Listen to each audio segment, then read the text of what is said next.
তোকে যেন আর কোনোদিন আমার সামনে শাড়ি পরে আসতে না দেখি ইনায়াত। সামনে থাকা ব্যক্তির এমন ঝাঁঝালো কণ্ঠস্বরে রুহ কেঁপে উঠল ইনায়াতের। এই একমাত্র ব্যক্তি যাকে কিনা বাবার পরে জমের মতো ভয় পায় ইনায়াত। ব্যক্তিটি আর কেউ নয়, ইনায়েতের কাজিন স্পন্দন। সম্পর্কে ফুফাতো ভাই হলেও ইনায়েতকে মনে হয় নিজের চোখের বিষ মনে করে, যেটা ইনায়েতের ধারণা। যৌথ ফ্যামিলির কারণে ইনায়েতের ফ্যামিলি তার স্পন্দনের ফ্যামিলি একসাথেই এক বাসায় থাকা হয়। স্পন্দনের মুখে নবাবী ধমক শুনে ফুপিয়ে ফুপিয়ে নিজ ঘরের দিকে দৌড় দেয় ইনায়াত। রুমের দরজাটা বন্ধ করে খাটের উপর বসে বালিশে মুখ গুজে কাঁদতে থাকে সে। লোকটা এমন কেন? যখনই কথা বলে তখনই ধমকের সুরে কথা বলে। জীবনে তো কোনো দিন আমার সামনে হাসি মুখে কথা বলল না। জন্মের পর্বত হয় তার মুখে কেউ মধু দিতে ভুলে গিয়েছিল। আয়নার সামনে বসে এক মনে হাতের চুড়ি কপালের টিপ এক এক করে খুলে নিল ইনায়াত। তার কথা একটাই, আর কোনোদিনও শাড়ি পরবে না সে। কত কষ্ট করে বান্ধবীদের কথায় আজ প্রথমবারের মতো শাড়ি পরেছিল সে, তাও আজ ভার্সিটিতে নবীনবরণ উৎসব ছিল বলে। কিন্তু তার হলো কই? এই শুধু এই স্পন্দন ভাইয়ের জন্য আজ সবটুকু পানিতে গেল। বেটা খবিস কোথাকার। মনে মনে হাজারটা গালি স্পন্দনকে বিড় করে দিতে থাকে ইনায়াত। এদিকে খাটের সাথে হেলান দিয়ে বসে আছে স্পন্দন।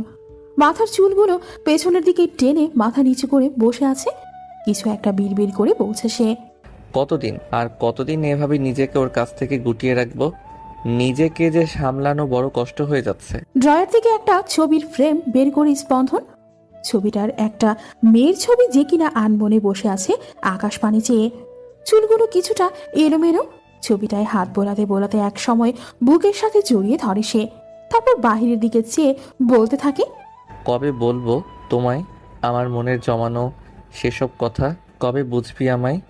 কবে বড় হবি তুই ইনায়াত? কলিং বেলের আওয়াজ শুনে দরজা খুলে দেয় ইনায়াতের মা মিসেস তানহা। বাহির থেকে একটা মেয়ে মুচকি হেসে সালাম দেয়। মিসেস তানহাও সালামের উত্তর দিয়ে বলে ওঠে, আরে নিধি, ভিতরে এসো মা। নিধি ভেতরে প্রবেশ করে মিসেস তানহার সাথে টুকটাক আলাপের পর সে বলে, আন্টি, ইনায়েত কোথায়? ও কি রুমে? মিসেস তানহা হ্যাঁ বলতেই নিধি পা বাড়ায় ইনায়াতের রুমের দিকে। রুমের দরজায় টোকা পড়তেই টনক নড়ে ইনায়াতের।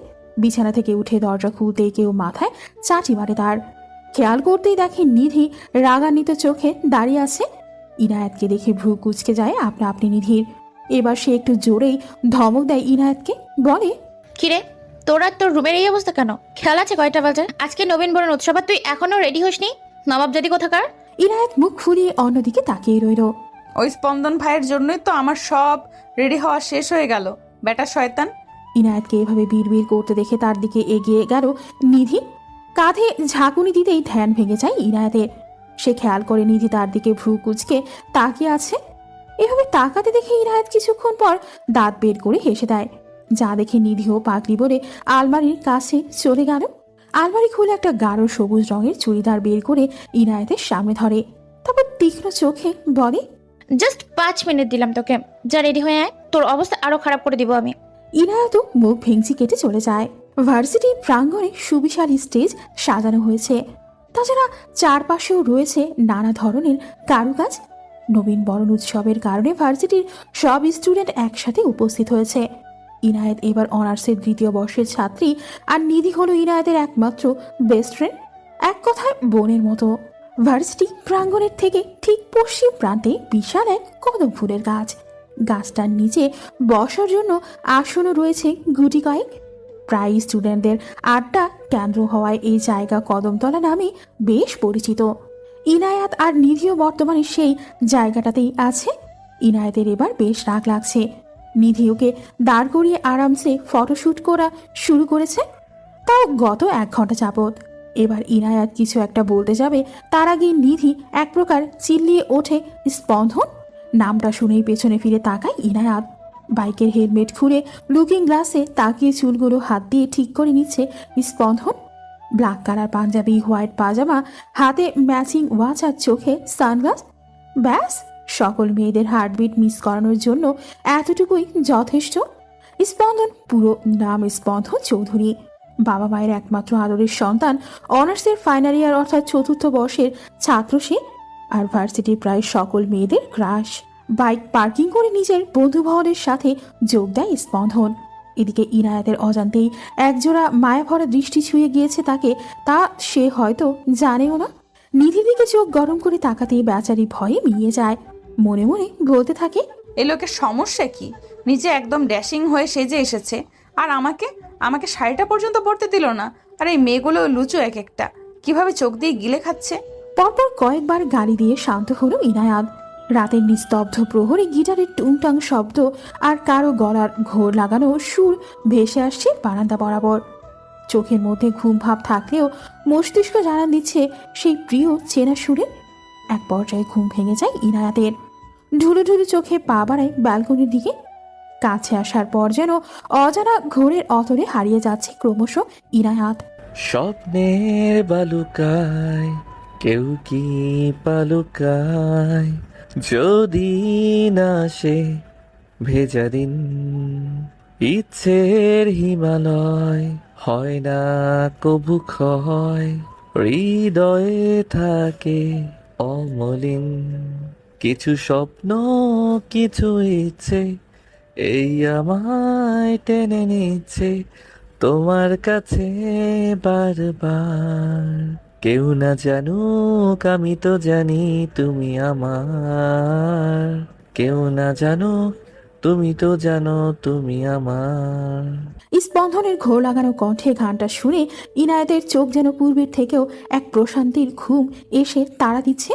স্পন্দন প্রায়শই গভীর রাতে গিটার নিয়ে ব্যালকনিতে বসে পড়ে আর সুর তোলে। আর সেটারই সুযোগ নিয়ে ইনায়েতও সবসময় চুপি চুপি ব্যালকনিতে এসে স্পন্দনের গিটারের টুংটাং শব্দ আর গান শোনে। উপর আর নিচতলায় বরাবর একই রুম হওয়ায় ব্যালকনিও পাশাপাশি। গান শোনার এক পর্যায়ে ব্যালকনিতে বসেই ঘুমের রাজ্যে হারিয়ে যায় ইনায়াত। আর এদিকে স্পন্দনও গিটার রেখে রুমে চলে যায়। মাঝরাতে হুটহাট সুর তুললে কেন জানি তার মনের মধ্যে এক অদ্ভুত প্রশান্তি মেলে।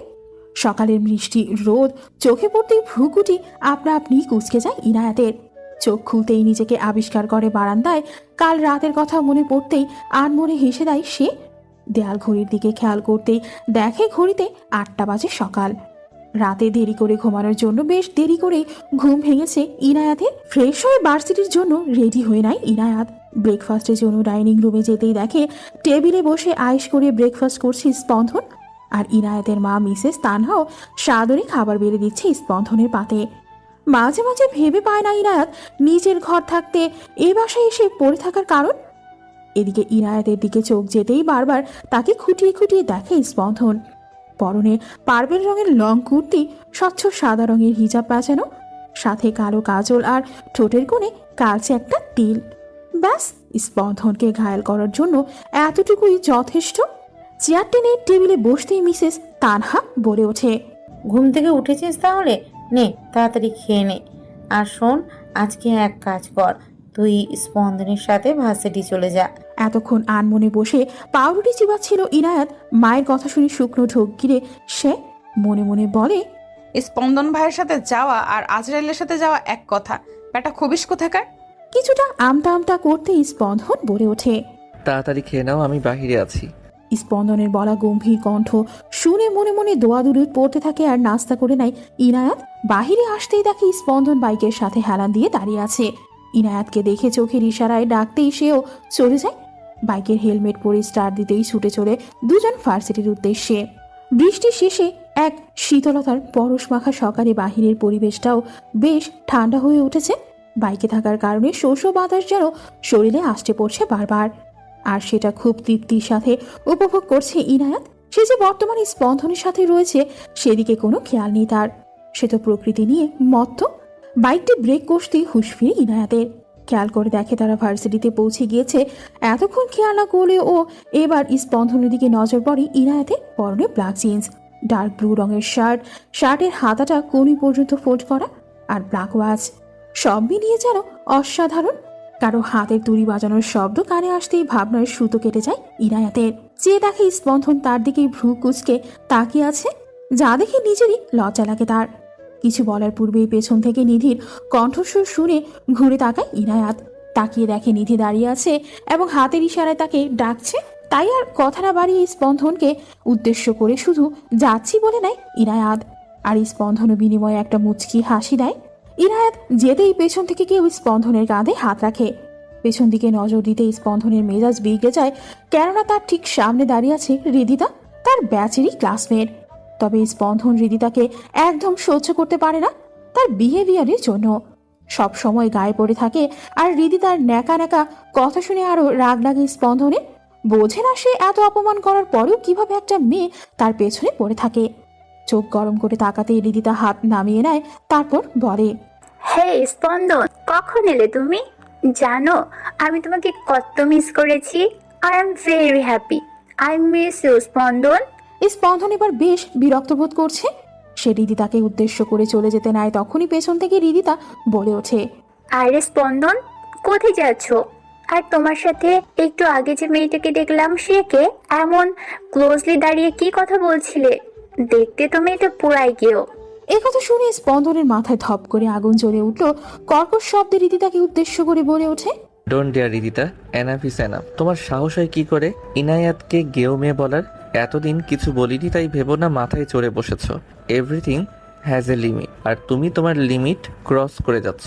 এবার হৃদিতার রাগে চিৎকার করে বলে, কেন?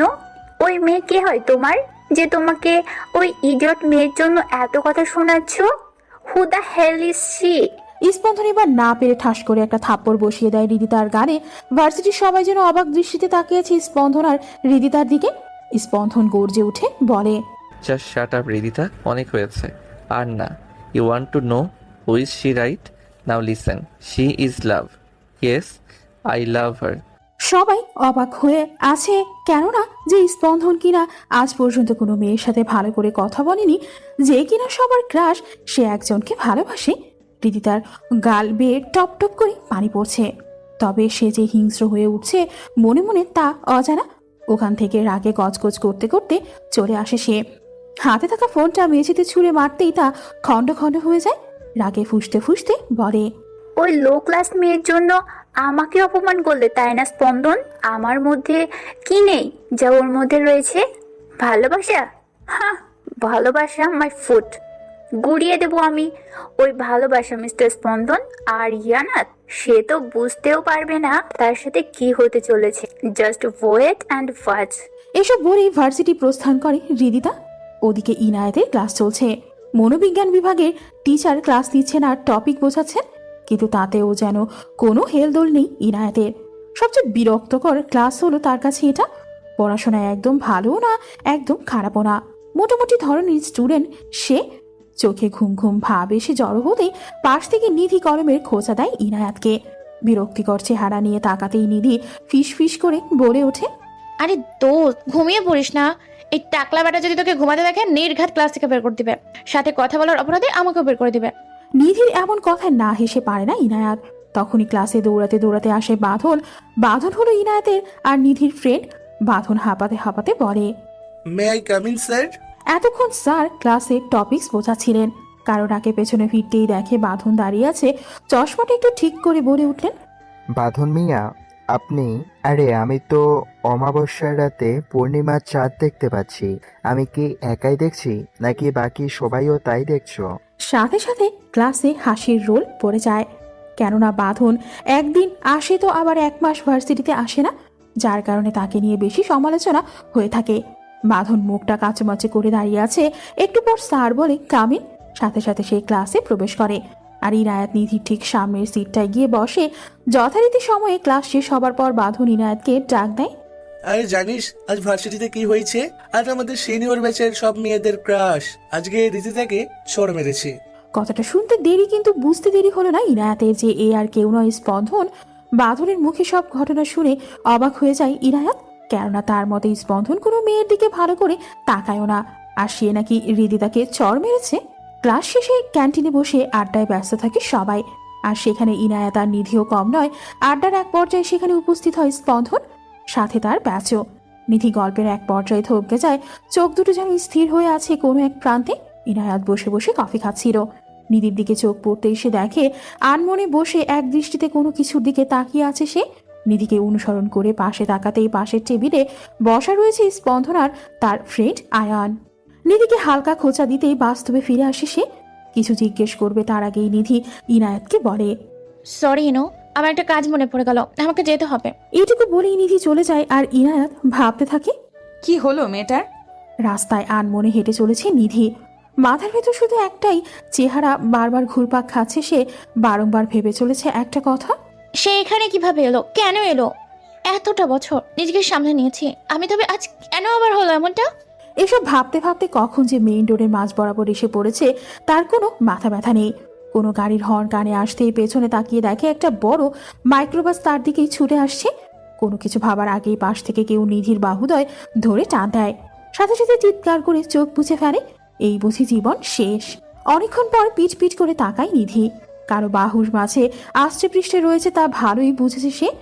নাকে কারো শরীরে চেনা পরিচিত পারফিউমের সুগন্ধ আসতেই মস্তিষ্ক সজাগ হয়ে ওঠে তার। সোজা হয়ে দাঁড়াতেই সামনে থাকা মুখটি দেখে আটকে ওঠে নিধি। শুধু অস্পষ্ট স্বরে বলে ওঠে, আয়ান। আকাশে মেঘ জমেছে। কোথাও ঘন কালো মেঘ, আবার কোথাও স্বচ্ছ শুভ্রতায় ঘেরা।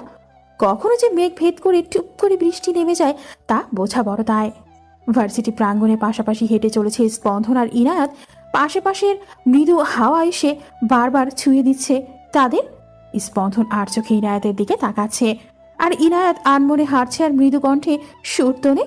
বাহির বলে দূরে থাকো, ভিতর বলে আসুক না, ভিতর বলে দূরে থাকুক, বাহির বলে আসুক না। ঢেউ জানায় এক নদীর কাছে গভীর কিছু শেখার আছে সেই নদীতে। পুরোটা শেষ করার আগেই পাশ থেকে স্পন্দন বলে ওঠে, তোর ভাঙা ক্যাসেট থামা, না হলে কাক পাখি যা সব উড়ে যাবে আর আকাশ থেকে বৃষ্টি ঝরে পড়বে। রাগে দুঃখে কান্না চলে আসছে। এই লোকটা তাকে সহ্য করতে পারে না কেন? এত অভিমান কিসের তার? মনে মনে বলে, আপনি এমন কেন স্পন্দন ভাই? আজকের আপনি আর অতীতের আপনার মাঝে যে বিশাল ব্যবধান, এতটা বদলে গেলেন কিভাবে? আপনি তো এমনটা ছিলেন না। বাইকের কাছে আসতেই আকাশের খণ্ডে খণ্ডে বিভক্ত তুলোর মতো মেঘ থেকে শীতল বৃষ্টির ছোঁয়া নেমে আসতো বাতাসের ঝাপটায়। বৃষ্টির পানি যেন আরো জোরালো হয়ে উঠেছে। কফি শপে একটা টেবিলে মুখোমুখি হয়ে বসে আছে নিধি আর আয়ান। গ্লাসের দেয়াল বেয়ে বৃষ্টির পানি টুপটুপ করে পড়ছে। নিধি আর আয়ানের সামনে ওয়েটার এসে দুটো কফির কাপ এগিয়ে দেয়। দুজনের মাঝে পিনপতন নীরবতা। আয়ান কফির কাপে চুমুক দিলেও নিধি বসে বসে শুধু নাড়াচাড়া করছে। একটা সময় পর আয়ান হালকা গলা খাকারি দিয়ে কোমল স্বরে বলে, কেমন আছো নিধি? এত বছর পর আয়ানের মুখে নামটা শুনে মনে মনে ভীষণ মুগ্ধ হয় নিধি। সারা শরীরে এক অদ্ভুত শিহরণ বয়ে যায়, কিন্তু তা প্রকাশ করে না। সে চেহারায় হালকা রুক্ষতা প্রকাশ করে বলে, যেটা জেনে আপনার কোনো কাজ আছে বলে তো মনে হয় না মিস্টার আয়ান। আমাকে এই কফি শপে আনার কারণটা কি সেটা বলুন। নিধির এমন প্রশ্ন উত্তরে খানিকটা হতাশ হয় আয়ান। ভাবে হয়তো নিধিও তার মতো বদলে গিয়েছে। ব্যথিত চোখে করুণ ভাবে থাকা নিধির দিকে তাকায়, তারপর বলে, আমায় কি আর একটা সুযোগ দেওয়া চাই না নিধি? বিশ্বাস করো, আমি আগের মতো হয়ে গিয়েছি। তোমায় সেদিন ফিরিয়ে দেওয়ার পর আমি বুঝতে পেরেছিলাম যে সেই সিদ্ধান্তটা আমার জীবনের কত বড় ভুল ছিল। হেরে গিয়েছিলাম আমি ভালোবাসার কাছে। আমি উপলব্ধি করেছি ভালোবাসা কি, কিন্তু ততদিনে আমি তোমাকে হারিয়ে ফেলেছিলাম। অনেক খুঁজেছি, কি পাইনি, কিন্তু আজ ক্যান্টিনে তোমাকে দেখে মনে হয়েছিল সব ফিরে পেয়েছি। প্লিজ ফরগিভ মি নিধি। কথাগুলো শুনে বুকটা ধক করে ওঠে নিধির। মনের মধ্যে সবকিছু অশান্ত হয়ে যাচ্ছে। না, এখানে থাকা যাবে না আর। অনেক কষ্টে কাঠখড় পুড়িয়ে এতদিন নিজেকে সংযত করেছে সে। গভীর কণ্ঠে বলে, দেখুন Mr Ayaan, everything has a past. এটা তো একটা পাস্ট ইনসিডেন্ট, সো বেটার হবে আপনি এগুলো ভুলে যান। আমার বিশ্বাস সেই শব্দটির অর্থ কি আপনি আদৌ জানেন? Please move on. এতটুকু বলি চেয়ার থেকে উঠে হাঁটা দেয় নিধি। পেছন পেছন একবারও তাকায় না। যদি দুর্বল হয়ে পড়ে তাহলে। এদিকে আয়ান নিধির যাওয়ার পানে তাকিয়ে দীর্ঘশ্বাস ফেলে। তবে কি আসলেই নিধিকে আর পাবে না কোনোদিন সে? শাওয়ার শেষ করে দাঁড়িয়ে চুল মুছতে ব্যস্ত ইনায়াত। একটু পর হাঁচি দিতে দিতে অবস্থা খারাপ। বুঝতে দেরি নেই যে তার ঠান্ডা লেগে গিয়েছে। বৃষ্টিতে আধ ভেজা হয়ে একটা ছাউনির নিচে দাঁড়িয়েছিল স্পন্দন আর ইনায়াত। বৃষ্টি থামলে বাইকে করে দুজনে বাসায় চলে আসে। বর্তমানে ইনায়াতের মনে একটা কথাই চলছে, স্পন্দন ভাই কেমন আছেন? তার কিছু হয়নি তো? দরজায় টোকা পড়তেই চমকে ওঠে ইনায়াত। দরজা খুলে দেখে ইনায়াতের মা মিসেস তানহা দাঁড়িয়ে আছেন দরজার ওপাশে। হাতে নিয়ে এসেছেন দুধের গ্লাস। ভেতরে প্রবেশ করে গ্লাসটা টেবিলে রেখে দেয় মিসেস তানহা। মেয়েকে উদ্দেশ্য করে বলেন, কি দরকার ছিল বৃষ্টিতে ভেজার? এই বৃষ্টিতে ভিজে নিজে তো ঠান্ডা লাগিয়েছিস, স্পন্দেরও নাকি জ্বর এসেছে। নাও এই হলদি দুধ খেয়ে নাও, আমি যাই গিয়ে স্পন্দনকে দেখে আসি। স্পন্দনের কথা শুনতেই বুকটা ধক করে উঠল ইনায়াতের। তার জ্বর এসেছে, এখন কি অবস্থা কে জানে। স্পন্দনের ফ্ল্যাটের সামনে দাঁড়িয়ে আছে ইনায়াত। মনের দ্বিধাবোধ করছে এখন যাওয়া উচিত কিনা। কিছুক্ষণ পর পর খানিকটা সাহস করে কলিং বেল চাপ দেয়। কয়েক সেকেন্ড পর দরজা খুলে দেয় স্পন্দনের মা মিসেস সাবিনা। ইনায়াতকে দেখে হাসি মুখে বলে ওঠেন, নায়াত, কেমন আছিস মা? বাইরে কেন, ভেতরে এসো। ইনায়াতও গুটি গুটি পায়ে ভেতরে প্রবেশ করে। ঠিক 2 বছর পর আবারও এলো স্পন্দনের ফ্ল্যাটে। ভেতরে আসতেই টুকিটাকি কথা হয় স্পন্দনের মা মিসেস সাবিনার সাথে। কথার এক পর্যায়ে ইনায়াত আমতা আমতা করে জিজ্ঞেস করে, ফুপি, শুনেছি স্পন্দন ভাইয়ের নাকি জ্বর এসেছে। সে এখন কেমন আছে? হ্যাঁ এসেছিল, আমিও জলপট্টি দিয়েছিলাম, এখন হালকা কমেছে, ভেতরে শুয়ে আছে, তুমি চাইলে একবার দেখে আসো। স্পন্দনের রুমে যাওয়ার কথা শুনে হালকা ইতস্তত বোধ করে ইনায়াত। মনে শত অভিমান জমা থাকলেও উঠে দাঁড়ায় সে। রুমে দরজা হালকা খুলে ভেতরে একবার পরখ করে নেয় সে। স্পন্দন ঘুমিয়ে আছে। ধীর পায়ে রুমে প্রবেশ করে সে। রুমটায় প্রবেশ করতেই দেখে রুমটা এখনো পূর্বের মতোই সাজানো। খাটের ওপর দেয়ালে বড় করে একটা ফ্রেমে বন্দি স্পন্দনের ছবি। তাছাড়া ঘরের এক প্রান্তে রয়েছে ছোট একটা বুকশেলফ। ধীর পায়ে খাটের সামনে যেতেই দেখে স্পন্দন ঘুমিয়ে রয়েছে।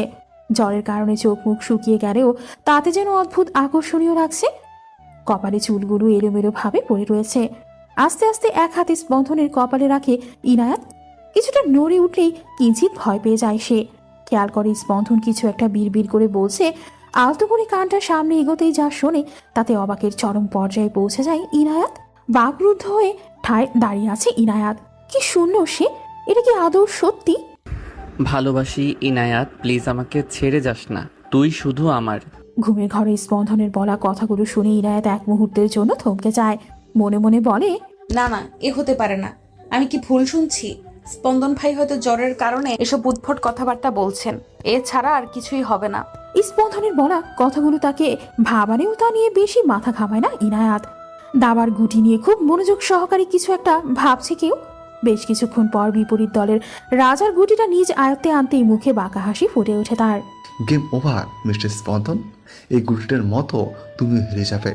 এখনো অনেক হিসেব নিকেশ বাকি রয়েছে। আই এম কামিং সুন স্পন্দন, জাস্ট ওয়েট ফর মি। সকালের রোদের সোনালি আলোর ঝলকানি পর্দা ভেদ করে চোখে পড়তেই ঘুম ছুটে যায় স্পন্দনের। চোখ পিট পিট করে তাকায় সে। ঘড়ির দিকে খেয়াল করতেই দেখে সকাল বাজে 9:38। জ্বরের কারণে মাথাটাও বেশ ঝিমঝিম করছে। বিছানা ছেড়ে উঠে দাঁড়াতেই কাল রাতের কিছু একটা স্পষ্ট অবয়ব মনে পড়ে তার। তবে কি ইনায়াত এসেছিল এখানে? কিন্তু ওর তো আসার কথা না। স্পন্দন আর দেরি করে না, নিজের ড্রয়ার খুলে ভালো করে চেক করে নেয়। চেক করে স্বস্তির নিঃশ্বাস ফেলে সে। না, সব কিছু ঠিক আছে। ভার্সিটির জন্য রেডি হয়ে বাসা থেকে বের হতেই পেছন থেকে ডাক দেয় কেউ। ইনায়াত। পা দুটো আপনা আপনি থমকে দাঁড়ায় ইনায়াতের। পেছনে তাকিয়ে দেখে স্পন্দন দাঁড়িয়ে আছে। উস্কো খুস্কো চুল, পরনে লেমন টি শার্ট আর ব্লু কালার ট্রাউজার। ইনায়াত ভেবে পায় না এই লোকটা যেমনই থাক না কেন তার কাছে সবসময় আকর্ষণীয় লাগে। বিশেষ করে স্পন্দনের হাসিটা। স্পন্দন সামনে এসে দাঁড়াতেই ভাবনা কেটে যায় ইনায়াতের। স্পন্দন কিছুটা গম্ভীর গলায় জিজ্ঞেস করে, তুই কি কাল আমার রুমে গিয়েছিলি ইনায়াত? ব্যাস, এই কথাটারই ভয় পাচ্ছিল ইনায়াত। এখন কি বলবে সে? এটা যে হ্যাঁ আমি গিয়েছিলাম যদি আবার ওই দিনের মতো ধমক দিয়ে দেয় তাহলে? ইনায়াত কিছুটা কাঁপা কাঁপা স্বরে পড়ে, হ্যাঁ আমি গিয়েছিলাম কালকে, কিন্তু বিশ্বাস করুন আমি শুধু আপনার জ্বর আসার কথা শুনে গিয়েছিলাম, আমি আর যাব না। এবার স্পন্দনের বেশ বিরক্ত লাগে। মেয়েটা বেশি বুঝে কেন? সব সময় 2 লাইন বেশি না বুঝলে মনে হয় না। কিছুটা দাঁতে দাঁত চেপে বলে উঠল, আমি কি একবারও বলেছি তোকে আমার রুমে না আসতে? সব সময় বেশি বোঝা ভালো না। ইনায়াত যেন অবাক হওয়ার সর্বোচ্চ পর্যায়ে চলে গিয়েছে। কি বলছে এগুলো স্পন্দন ভাই? যে কিনা 2 বছর আগে নিজেই তার রুম থেকে বের করে দিয়েছিল আর বলেছিল যেন তার রুমের সীমানায় আর কোনোদিনও না যাই, সেই ব্যক্তি আজ এসব বলছে? কি করে সম্ভব? ইনায়াত এবার সোজাসাপটা ভাবে প্রশ্ন ছুড়ে দেয় স্পন্দনের দিকে। কিন্তু স্পন্দন ভাই, আপনি যে আমায় 2 বছর আগে। পুরো বাক্যটি আর পূর্ণ করতে পারল না। ইনায়াত তার আগেই স্পন্দনের রাগান্বিত চোখ দেখে চুপ হয়ে গেল। ঘড়ির দিকে তাকাতেই দেখে আর মাত্র 20 মিনিট রয়েছে ক্লাসের, তাই কথা না বাড়িয়ে চলে গেল ভার্সিটির উদ্দেশ্যে। আর স্পন্দন ইনায়াতের যাওয়ার পানে তাকিয়ে মৃদু হাসল। এদিকে নিধির বাড়ির সামনে দাঁড়িয়ে আছে আয়ান। গত 2 ঘন্টা যাবৎ ধরে অপেক্ষা করছে কখন নিধি একটু বারান্দায় আসবে, কিন্তু এতক্ষণ পরও না আসায় কিছুটা হতাশ হয় সে। তবে কি নিধিকে এবার পেয়েও হারাতে হবে তার? কথায় আছে না, সময়ের মূল্য দিতে শেখো, না হলে এমন সময় আসবে যেদিন জীবনের সবচেয়ে মূল্যবান বস্তুটি হারানোর পর আফসোস হতে থাকবে। আয়ানের ভাবনার আশায় সুপ্ত প্রদীপ জেলে দেখা মিলল নিধির। বারান্দায় দাঁড়িয়ে বেলি ফুলের গাছটায় পানি দিতে ব্যস্ত সে। আয়ানও সাবধানে লুকিয়ে পড়ে একটা গাছের পেছনে, যাতে করে নিধিকে দেখতে পেলেও তাকে যেন দেখা না যায়। এতদিন পর নিজ প্রেয়সীকে দেখে তৃপ্তি সহকারে দেখতে থাকে আয়ান। নিধি যাওয়ার সময় সামনে তাকাতেই আয়ান পেছনে লুকিয়ে পড়ে আর ভাবতে থাকে তাকে দেখে ফেলল কিনা নিধি। একটু পর দেখে যে নিধি চলে গেছে। যাক বাবা, বাঁচা গেল। এয়ারপোর্টে সব ফর্মালিটিস শেষ করে বাহিরে বের হতেই মুখে বাঁকা হাসি দেয় কেউ। দূর থেকে দেখা যাচ্ছে কেউ হাতের ইশারায় হ্যালো বলছে। সামনে এগোতেই কেউ এসে জড়িয়ে ধরে তাকে আর বলে, ওয়েলকাম ব্যাক টু বাংলাদেশ এডি। লোকটিও তাকে জড়িয়ে ধরে বলে। Thanks my dear darling Ridita. হৃদিতাকে নিয়ে গাড়িতে উঠতেই লোকটি বাঁকা হেসে বলে, I am back, Swanton. Now need your game start. I am coming, Mr. Swanton Chowdhury. সাথে সাথে দুজনেই ডেভিল হাসি দিয়ে দেয়। ভার্সিটি ক্যাম্পাসে একা একা বসে আছে ইনায়াত। আজ নিধি আর বাঁধন কেউ আসেনি, তার উপর স্পন্দনও আজ রেস্ট নেওয়ার জন্য আসতো না। সব মিলিয়ে প্রচুর বিরক্ত লাগছে। এজন্য 2টো ক্লাস করেই বাড়ি যাওয়ার জন্য চলে আসছে। ভার্সিটি পার্কিং এরিয়ায় আসতেই কেউ সামনে এসে দাঁড়ালো ইনায়াতের। চোখ তুলে তাকাতেই দেখে দাঁড়িয়ে বিশ্রী হাসি দিচ্ছে ভার্সিটির রাজনৈতিক দলের লিডারের ডান হাত বলা যায় যাকে, ফয়সাল আহমেদ তুর্য। ইনায়েতের দিকে তাকিয়ে বিশ্রী হাসি দিয়ে বলে ওঠে তুর্য, কি বলিস ইনায়েত, এত পালাই পালাই করলে হয় নাকি? এই সম্পাদন ছাড়া আমাদেরও তো একটু সময় দিলে পারো, তাই না? তুর্যের এমন কথায় ঘৃণায় চোখ ফিরিয়ে নেয় ইনায়েত। ইনায়েত এবার কিছুটা ক্ষিপ্ত কণ্ঠে বলে, দেখুন তুর্য ভাইয়া, না জেনে অহেতুক কোনো কথাবার্তা বলবেন না। আর আমার রাস্তা ছাড়ুন, আমার দেরি হয়ে যাচ্ছে। আরে আরে, কোথায় যাচ্ছ? আমি কি ছেড়ে দেওয়ার জন্য রাস্তায় আটকিয়েছি নাকি? এটা বলেই তুর্য ইনায়েতের হাত খপ করে ধরে ফেলল। আর ইনায়েত এখন ভয় পেয়ে যাচ্ছে। নিজের হাত ছাড়ানোর জন্য মোচড়ামুচড়ি করেও বিশেষ কোনো লাভ হলো না। যত যাই হোক, সে একজন মেয়ে। তুর্যের এমন আচরণ দেখে রাগের শরীর জ্বলে যাচ্ছে, সাথে কান্নাও পাচ্ছে। তখনই পেছন থেকে কেউ সজোরে ঘুষি মারে তুর্যকে। আর তুর্য ইনায়েতকে ছেড়ে কিছুটা দূরে গিয়ে মুখ থুবড়ে পড়ে।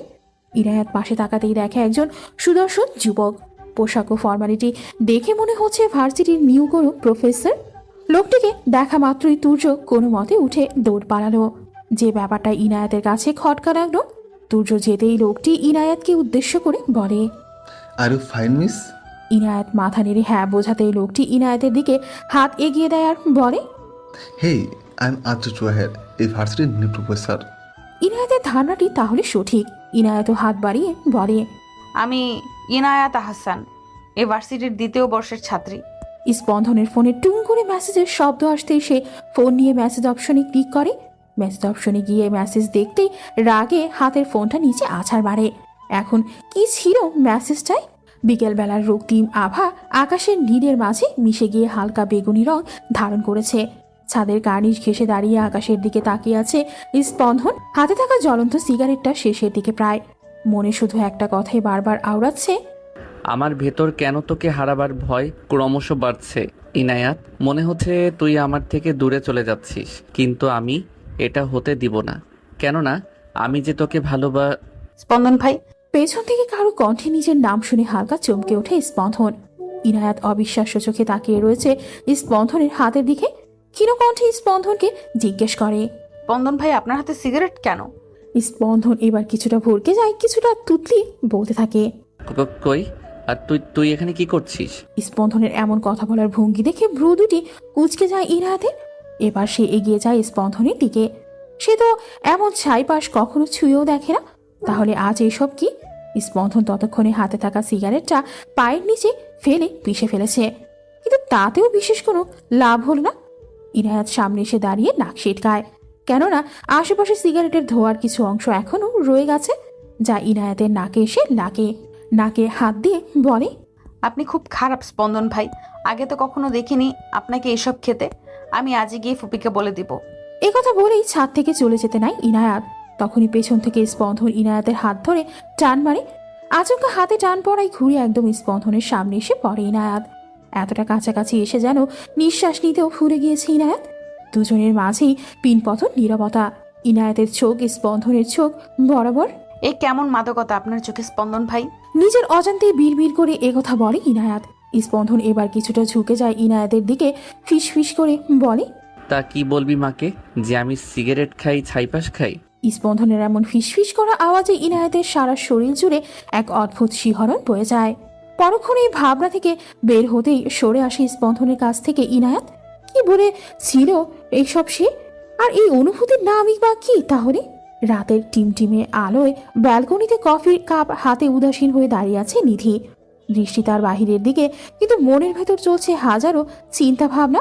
কেন এলে তুমি আবার? ভালোই তো ছিলাম আমি তুমি বিহীন, এদিকে গুটিয়ে নিয়েছিলাম সব আবেগ অনুভূতি থেকে, কিন্তু ভাগ্য আমাকে আবারও তোমার সামনে এনে দিল। কেন আয়ান? ফোনের রিংটোন শুনে পেছনে তাকিয়ে দেখে ফোনটা বেজে চলছে টেবিলের ওপর, আর সেখানে প্রিয় নামটা জলজল করছে। প্রিয় নামটা দেখে মুহূর্তেই চমকে ওঠে নিধি, কেননা প্রিয় নামটা যে আয়ানের। সে কেন তাকে ফোন করছে? কি চাই তার? পরপর কয়েকবার বাজার পর আপনা আপনি কেটে গেল। সে ধরবে না ফোন। কেন ধরবে? তাকে দেয়া কষ্টগুলো এখনো বুকের গহীনে জমা রয়েছে তার প্রতি পাহাড় সমান অভিমান। চাইলে কি তা আদৌ শেষ করে দেওয়া যায়? কিছুক্ষণ পর ফোনে টুং করে আওয়াজ হলো। মেসেজেও প্রিয় নাম্বারটা সবার আগে তাতে লেখা। প্লিজ নিধি, একটাবার শুধু আমার ফোনটা রিসিভ করো প্লিজ। তা দেখে ফোনটা আস্তে করে বন্ধ করে ড্রয়ারে রেখে দিল নিধি। চায় না সে অতীতের সম্মুখীন হতে, অন্তত এটুকু বুঝতে পেরেছে ভালোই যে আজ রাতে ঘুম নামবে না। ইজি চেয়ারটাতে চুপটি করে বসে পড়ল নিধি। Meet him all. He is all of your new English professor, Mr. Adro Juhair. Varsity principal sir এসে বক্তৃতা দিচ্ছেন অনার্সের দ্বিতীয় বর্ষের শিক্ষার্থীদের। প্রিন্সিপাল চলে যাওয়ার পর আদ্র বলা শুরু করলো, I introduce myself. Now all of your turn. একে একে বাম পাশে সব সারির স্টুডেন্টদের সাথে পরিচয় হওয়ার পর এলো ডান পাশের স্টুডেন্টদের পালা। ইনায়াত আর নিধি বসেছিল মাঝের সারিটায়। নিধির পরিচয় দেওয়ার পর যখন ইনায়াত দাঁড়িয়ে নিজের নাম বলবে, তখনই আদ্র বলে ওঠে, You miss Inayat, right? Inayat মাথা নেড়ে সম্মতি দিলেই আদ্র চলে যায়। ইনায়াত বসে পাশ থেকে নিধি ফিস ফিস করে বলে, এই নো, এই প্রফেসর তোকে কিভাবে চেনে রে? আগে থেকে পরিচিত? ইনায়াত না বলে কালকের ঘটে যাওয়া ঘটনা সব খুলে বলে। সবটা শুনে নিধি বলে ওঠে, ওই তোর জন্য তো মন চাচ্ছে উগান্ডায় পাঠাই দেই। ভাগ্যিস কালকে আদ্র স্যার ছিল। আর ভালো কথা, স্পন্দন ভাইয়া কোথায় ছিল? এই স্পন্দন নামটা শুনতেই কাল বিকেলের ঘটনা মনে পড়ে যায় ইনায়াতের। সাথে সাথে লজ্জারে এসে ভিড় জমায় ইনায়াতের মুখে। টেবিলের ওপর হুইস্কির গ্লাসটা হাত দিয়ে কেউ ঘোরাচ্ছে, আর দেয়ালে আটকানো দুটো ছবির ওপর চোখ দুটো স্থির। কিছুক্ষণ পর হুইস্কিটা এক চুমুকে খেয়ে বলতে থাকে, আর মাত্র কয়েকটা ধাপ, then you will be finished Spandan Chowdhury. আমার প্ল্যানের প্রথম ধাপ পেরোনো শেষ। দেয়ালে টাঙ্গানো স্পন্দনের ছবিটায় রেড পেন দিয়ে ক্রস চিহ্ন এঁকে দেয় এটি। তার পাশেই রয়েছে আরেকটা ছবি। ছবিটা হাতে নিয়ে বিড় করে বলতে থাকে, এই মেয়েটার মাঝে তো কিছু তো আছে, যা স্বপ্নের সাথে থেকেও বেশি। আর কারো এই হুস্কি তো কিছুই না তোমার সামনে মিস ইনায়েত। পাশ থেকে রিদিতা উঠে এডির পাশে দাঁড়ায় আর কাঁধে হাত রেখে বলে, Oh, Eddie, I really missed you. Let's do that. বাঁকা হেসে রিদিতা তার ঠোঁট দুটো এগিয়ে দেয় এডির দিকে। এডিও এগিয়ে জড়িয়ে ধরে রিদিতার কোমর। ধীরে ধীরে মিলিয়ে যায় একে অপরের মাঝে। 1.5 ঘন্টা যাবৎ ম্যাথমেটিক্সের একটা টার্ম কিছুতেই বুঝতে পারছে না ইনায়াত। কলমের হেড কামড়াতে সেটার বেহাল দশা, তবুও কিছু বুঝতে পারছে না সে। কিছুক্ষণ পর ইনায়াতের মা মিসেস তানহা রুমে প্রবেশ করলেন। মেয়েকে চিন্তিত দেখে এগিয়ে গিয়ে মেয়ের মাথায় হাত বুলিয়ে দিতে লাগলেন। হঠাৎ মাথায় কারো স্পর্শ পেয়ে পিড়ে চমকে ওঠে ইনায়াত। মাকে দেখে মুচকি হাসি দেয় সে। কিরে, কিছু কি হয়েছে? তোকে এমন চিন্তিত দেখাচ্ছে কেন? ইনায়াত এবার কাঁদো কাঁদো স্বরে মাকে বলে, আসলে মা, একটা ম্যাথ টার্ম কিছুতেই পারছি না। এটা না পারলে ওই পেট মুটো টুকু কবির স্যার নির্ঘাত আমায় বের করে দিবে।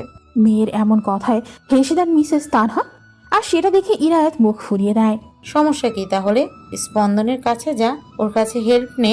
মুহূর্তেই মুখটা কালো আধারে ঢেকে যায়, কেননা এই ম্যাথ নিয়ে স্পন্দনের কাছে যাওয়া আর যমরাজের কাছে যাওয়া একই কথা। মাথা নিচু করে বসে আছে ইনায়াত। স্পন্দনের কাছে আসার পর এ পর্যন্ত না হলেও 5-6 বার ধমক খেয়েছে। বোঝানোর এক পর্যায়ে স্পন্দনের ফোনে কল আসতেই সে চলে যায় বারান্দায়। এদিকে ইনায়াতের হঠাৎ নজর পড়ে টেবিলের কর্নারে রাখা নীল ডায়েরিটার উপর। কি আছে তাতে যদি স্পন্দন ভাইয়ের প্রেমিকার নাম লেখা থাকে তাহলে? অতি সাবধানে আস্তে করে ডায়েরিটা বের করে ইনায়াত। সেটা প্রথম পাতায় কিছু লেখা নেই, দ্বিতীয় পাতা উল্টাতেই সেখানে দেখে গুটি গুটি অক্ষরে লেখা। লেখাটার উপর কয়েকবার হাত বুলিয়ে নেয় ইনায়াত। কেন জানি লেখাটা ছুঁয়ে অদ্ভুত প্রশান্তি লাগছে। তৃতীয় পৃষ্ঠা উল্টানোর আগে কেউ খপ করে কেড়ে নেয় ডায়েরিটা। আচমকা আক্রমণে ভয় পেয়ে যায় ইনায়াত। পাশে তাকিয়ে দেখে স্পন্দন ক্রুদ্ধ চোখে তাকিয়ে আছে তার দিকে। দৃষ্টি তার হিংস্র আর ভয়ঙ্কর। ইনায়াত একটা শুকনো ঢোক কিনে নেয়। একটু পর যে বড় কোনো ঝড় তার উপর দিয়ে বয়ে যাবে তা সে ভালোভাবেই টের পাচ্ছে। স্পন্দন এবার গর্জে ওঠে। তোর সাহস কি করে হয় আমার ডায়েরিতে হাত দেওয়ার? তোকে বারণ করেছিলাম না আমার পার্সোনাল জিনিসে হাত না দিতে, তারপরও তুই আমার ডায়েরি খুলেছিস। এমন ধমক খেয়ে ভয় কলিজার পানি শুকিয়ে কাঠ হয়ে গেছে ইনায়াতের। চোখের কোণে জল এসে জমাও শুরু করে দিয়েছে ইতিমধ্যে। স্পন্দনের কথায় হুঁশ ফিরে তার। 2 বছর আগে তোকে আমি আমার রুম থেকে বের করে দিয়েছিলাম, সেটাই ঠিক ছিল। তুই আমার রুম থেকে এখনই বের হয়ে যা, গেট লস্ট। মৃদু কেঁপে ওঠে ইনায়াত। সে কখনো চিন্তাও করেনি যে স্পন্দন এমন করবে। কি ছিল এমনটা ওই ডায়েরিতে যে স্পন্দন এমন ব্যবহার করলো তার সাথে? প্রত্যুত্তরে শুধু এক ফোঁটা অশ্রু টুপ করে গড়িয়ে পড়ে চোখের কোণ বেয়ে। মুহূর্তে মনের ভেতর হাজার অভিমানে সে নাড়া দেয়। কিছু না বলি চুপটি করে নিঃশব্দে বেরিয়ে আসে ইনায়াত। এদিকে স্পন্দন ইনায়াতের যাওয়ার পর টেবিলে একটা সজোরে খুশি মারে, যার ফলশ্রুতিতে হাতের কিছুটা অংশ কেটেও যায়। মাফ করে দে আমায় ইনায়াত, কিন্তু আমি কি করব বল? তুই যদি আমায় ভুল বুঝিস তাহলে সঠিক সময় আসলে আমি নিজেই তোকে সবটা বলবো। 2 দিন পার হয়ে গিয়েছে। ইনায়াত ভুলক্রমে ওই স্পন্দনের সামনে যায় না। সে কেন যাবে? যেখানে শুধু অবহেলার পাত্র হতে হয় সেখানে যাওয়ার কোনো মানেই হয় না। ভার্সিটিতে নিধি আর ইনায়াত কথা বলতে বলতে যাচ্ছে লাইব্রেরির দিকে। যেটুকু খালি সময় পায় সেটুকু সময় লাইব্রেরিতে কাটাতে বেশ পছন্দ করে ইনায়াত আর নিধি। হঠাৎ পেছন থেকে কারো ডাক শুনে দাঁড়িয়ে যায় ইনায়াত।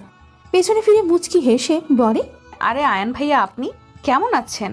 আয়ান আলতো হেসে বলে, এই তো আলহামদুলিল্লাহ ভালো। তা এখানে হঠাৎ? ও, আমি আর নিধি আসলে একটু লাইব্রেরিতে যাচ্ছিলাম। ভাবলাম বসে কিছুক্ষণ সময়ও কাটবে আর ভালো কয়েকটা বইও কালেক্ট করতে পারবো। আপনাকে তো বলাই হয়নি, এ আমার বেস্ট ফ্রেন্ড নিধি। আর নিধি ইনি হলেন আমাদের ভার্সিটির ফাইনাল ইয়ারের স্টুডেন্ট আয়ান ভাইয়া। আয়ান মুচকি হেসে হাত বাড়িয়ে দেয় নিধির দিকে, তারপর বলে, hi miss Nidhi, I am Ayaan Abrar. Nidhi দাঁতে দাঁত চেপে হাসার চেষ্টা করে বলে, জি আয়ান ভাইয়া। ভাইয়া ডাকটা শুনে আয়ানের মুখটা পেঁচার মতো হয়ে যায়, যা নিধির চোখ এড়ায় না। তা দেখে হাসি আসলেও তা বহু কষ্টে আটকে রাখে। এদিকে আয়ান বেচারা পকেট থেকে ফোন বের করে কল আসার অজুহাতে সেখান থেকে চলে আসে। লাইব্রেরির এক প্রান্তে বসে আছে স্পন্দন। 2 দিন ইনায়াতকে দেখলেও এড়িয়ে চলেছে, যা দেখে স্পন্দনের মনটা প্রতিনিয়ত ক্ষতবিক্ষত হচ্ছে। লাইব্রেরিতে প্রবেশ করা মাত্র ইনায়াতের চোখ পড়ে স্পন্দনের দিকে। এক পলক তাকিয়ে চোখ ফিরিয়ে নাই সে। লোকটা এমন কেন? কষ্টও দিবে আবার ঠিক কাছেও টেনে নিবে। কি দরকার চোখের সামনে সারাদিন ঘুরঘুর করার প্রয়োজন কি? কথাগুলো বিড়বিড় করতে করতে লাইব্রেরির পূর্ব দিকে চলে যায় ইনায়াত। আজকে 2টো ক্লাস থাকায় বেশ তাড়াতাড়ি বাসায় জন্য রওনা দেয় ইনায়াত। পথে দেখা হয় আদ্রর সাথে। ইনায়াতকে দেখে আদ্র এগিয়ে আসে, তারপর হাসি মুখে বলে, আরে ইনে, তুমি বাসায় চলে যাচ্ছ? জি আদ্র স্যার। তোমার যদি কোনো সমস্যা না থাকে তাহলে আমি কি তোমাকে গাড়িতে লিফট দিতে পারি? হঠাৎ আদ্রের এমন আবদারে অস্বস্তিতে পড়ে যায় ইনায়াত। তার কি হ্যাঁ বলা উচিত? আদ্রের চুটকি বাজানোর শব্দ পেয়ে ইনায়াত হালকা চমকে ওঠে। কি হলো, কোথায় হারিয়ে গেলে? চলে যাওয়া যাক। ইনায়াত মাথা নাড়িয়ে সম্মতি জানায়। তারপর দুজনেই গাড়িতে উঠে পড়ে আর তার চলে যায় গন্তব্যের দিকে। স্পন্দন মাত্রই বের হয়েছিল ইনায়াতের সাথে কথা বলার জন্য, কিন্তু তার আগে আদ্রের গাড়িতে ইনায়াতকে উঠতে দেখে খটকা লাগে স্পন্দনের। সাথে কিছুটা রাগও হচ্ছিল। বলা নেই কখনই হুট করে আদ্রের সাথে যাওয়ার কি দরকার ছিল? আর এই আদ্রকেও কেন জানি খুব বেশি একটা সুবিধার মনে হয় না স্পন্দনের। গাড়ি এসে থামে ইনায়াতের বাসার সামনে। ইনায়াত বের হয়ে আদ্র থেকে বিদায় নিয়ে চলে যায় বাসায়। আর এদিকে আদ্র গাড়ির ভেতরে বসে বাঁকা হেসে মুখ দিয়ে সিটি বাজাতে থাকে। তারপর ফোন বের করে গ্যালারি থেকে একটা ছবি বের করে বলতে থাকে, ওয়েল ডান মিস্টার এডি, কংগ্রাচুলেশন মাই সেল। পড়া শেষ করতে করতে রাত প্রায় 2:30 বেজে গিয়েছে। এখন চোখ খুলে রাখা ভীষণ কষ্টকর হয়ে দাঁড়িয়েছে ইনায়াতের কাছে। তাই সবকিছু ঠিক করে ঘুমানোর প্রস্তুতি নেয় ইনায়াত। ব্যালকনির দরজাটা খট করে খোলার আওয়াজ পেয়ে ঘুম ছুটে যায় চোখ থেকে। চোখে মুখে ভয়ের আতঙ্ক। কে আসবে এত রাতে তার ঘরে? চোর নয় তো? এসব ভেবেই ভয় পেয়ে যায় ইনায়াত। আস্তে করে নিঃশব্দে বিছানা ছেড়ে উঠে দাঁড়ায় সে। এদিকে স্পন্দন ধীরে ব্যালকনির দরজা খুলছে যাতে ইনায়াত টের না পায়। পর্দার আড়ালে লুকিয়ে অপেক্ষা করছে ইনায়াত কখন চোর রুমে প্রবেশ করবে আর কখন সে তাকে হাতে হাতে ধরবে। স্পন্দন যখন রুমে প্রবেশ করে তখনই ইনায়াত পর্দার পেছন থেকে বেরিয়ে আসে। স্পন্দনকে দেখে ইনায়াত চিৎকার দেওয়ার জন্য যেই মুখ খুলবে তখনই স্পন্দন তা খেয়াল করে। তড়িৎ গতিতে এসে ইনায়াতের মুখ চেপে ধরে। ঘটনাক্রমে ইনায়াতের চোখ জোড়া কোটর থেকে বেরিয়ে আসার উপক্রম। দুজনের নিঃশ্বাস শুধু একে অপরের উপর আসতে পড়ছে, ঠিক এতটাই কাছে দুজনে। ইনায়াত চোখ দিয়ে ইশারা করছে তার মুখ থেকে হাত সরাতে। স্পন্দনও হাত বুঝতে পেরে কিছুক্ষণ পর হাত সরিয়ে নেয়। মুখ ছাড়তেই জোরে জোরে নিঃশ্বাস নিতে থাকে ইনায়াত। বুক তার এখনো ক্রমশ ঠেপ ঠেপ করছে। স্পন্দন কিছুটা ধমকের সুরে বলে, এভাবে ষাঁড়ের মতো চিৎকার করতে গিয়েছিলি কেন? আমি ভূত না দানব? স্পন্দনের এমন কথায় ভ্যাবাচাকা খেয়ে যায় ইনায়াত। চাপা স্বরে বলে ওঠে, কি আমি ষাঁড়ের মতো চিৎকার করি? আর আপনি যে আমার ঘরে চুপি চুপি চোরের মতো প্রবেশ করলেন তা কি? আর আপনি তো শুধু দানব না, তার থেকেও বেশি। লাস্টের কথাগুলো বিড়বিড় করে বলে ইনায়াত। স্পন্দন এবার কিছুটা ঝুঁকে পড়ে ইনায়াতের উপর, তারপর ঘোর লাগানো কণ্ঠে বলে, কি আছে তোর মধ্যে ইনায়াত? কি এমন মাদকতা যে আমায় বারবার তোর কাছে টেনে আনে?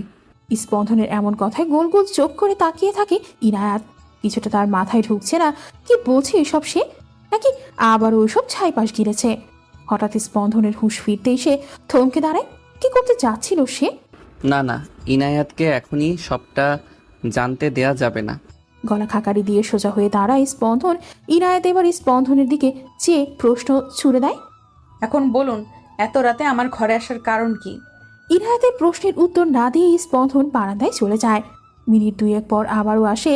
হাত দুটো তার পেছনের দিকে। তা দেখে ইনায়াত তার ভ্রু দুটি কুঁচকে ফেলে। কি আছে পেছনে? স্পন্দন এবার ইনায়াতের সামনে এসে দাঁড়িয়ে পেছন থেকে দুটো প্যাকেট দেয়। সাথে সাথে ইনায়াতের মন খুশিতে ভরে উঠল, কেননা তার সামনে টেডি বিয়ার নিয়ে দাঁড়িয়ে আছে স্পন্দন, আর এক হাতে ডার্ক চকলেটের বক্স। আর এগুলোই সব থেকে পছন্দের তালিকায় ইনায়াতের। স্পন্দন ইনায়াতের দিকে সেগুলো বাড়িয়ে দিয়েই তা নিয়ে নেয় ইনায়াত। মুখের কোণে ফুটে উঠেছে স্নিগ্ধ এক প্রাণবন্ত হাসি। আর স্পন্দন মুগ্ধ নয়নে তাকিয়ে আছে তার প্রেয়সীর হাসির দিকে। সকালে আই লাভ ইউ ইনায়াত। এটা বলেই ভরা কফি শপে জড়িয়ে ধরল আদ্র ইনায়াতকে। ইনায়াত হতভম্ব হয়ে দাঁড়িয়ে আছে। কি হচ্ছে এসব তার সাথে? আজ সকালে ভার্সিটি শেষে এক প্রকার জোর করিয়ে নিয়ে আসে আদ্র ইনায়াতকে। কয়েকদিনে তাদের মধ্যকার বন্ডিংটাও ভালো হয়ে গিয়েছে, কিন্তু আদ্র সরাসরি এভাবে ইনায়াতকে এসব বলে দিবে তা কখনো কল্পনাও করেনি সে। নিজেকে ছাড়িয়ে রুক্ষ কথায় বলে ওঠে ইনায়াত, এসব কোন ধরনের কথা আদ্র স্যার? এটুকু বলেই কফি শপ থেকে বেরিয়ে পড়ে ইনায়াত। আমি তোমাকে ভালোবাসি ইনায়াত, আর এতে দোষের কি আছে? Please try to understand. এ হতে পারে না স্যার। এদিকে স্পন্দনের ফোনে টুং করে মেসেজ আসে। এতক্ষণ সে আয়নের সাথে বসে আড্ডা দিচ্ছিল। মেসেজ দেখে মুহূর্তেই চোয়ার শক্ত হয়ে আসে স্পন্দনের। হাত মুষ্টিবদ্ধ করে নেয় রাগে, চোখ যেন লাল বর্ণ ধারণ করেছে।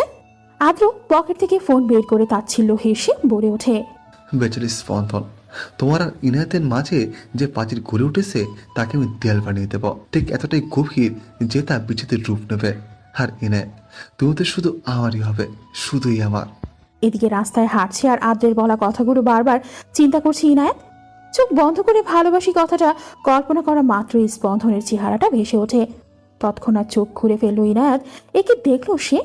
বাসায় আসতেই কিছুটা চমকে ওঠে, কেননা তার বাসায় সবাই গম্ভীর মুখে বসে আছেন। ক্লান্ত শরীরে নিজের রুমের দিকে পা বাড়ায় সে। রুমের সামনে যেতেই কেউ হ্যাচকা টান মেরে দেয়ালের সাথে চেপে ধরে তাকে। আকস্মিক ঘটনায় যেন বাকরুদ্ধ হয়ে গেছে ইনায়াত। চোখ দুটো ছানা বড়া হয়ে দাঁড়িয়েছে। তার থেকে কয়েক সেন্টিমিটার দূরে দাঁড়িয়ে আছে স্পন্দন। এই স্পন্দনকে দেখা মাত্রই বুকটা ধক করে ওঠে, কেননা স্পন্দনের চেহারাটা বিধ্বস্ত, চুলগুলো এলোমেলো, শার্টটাও একই অবস্থা। চেহারায় স্পষ্ট রাগের আভাস। কি হচ্ছে তার? স্পন্দনের নিঃশ্বাস আসতে পড়ছে ইনায়াতের মুখ বরাবর। স্পন্দন রাগে গলায় বলে ওঠে, অনেক বার বেড়েছিস তাই না?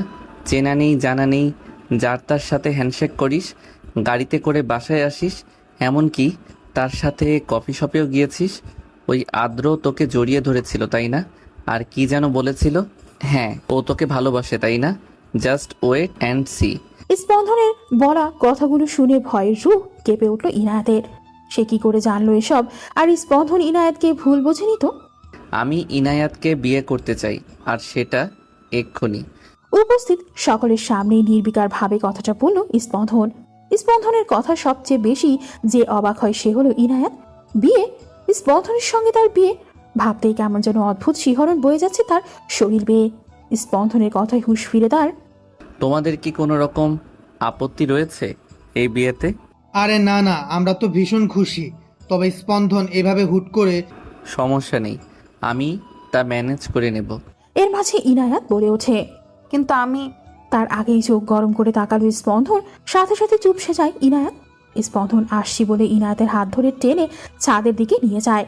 এদিকে বড়রা কথা বলতে ব্যস্ত হয়ে পড়ে।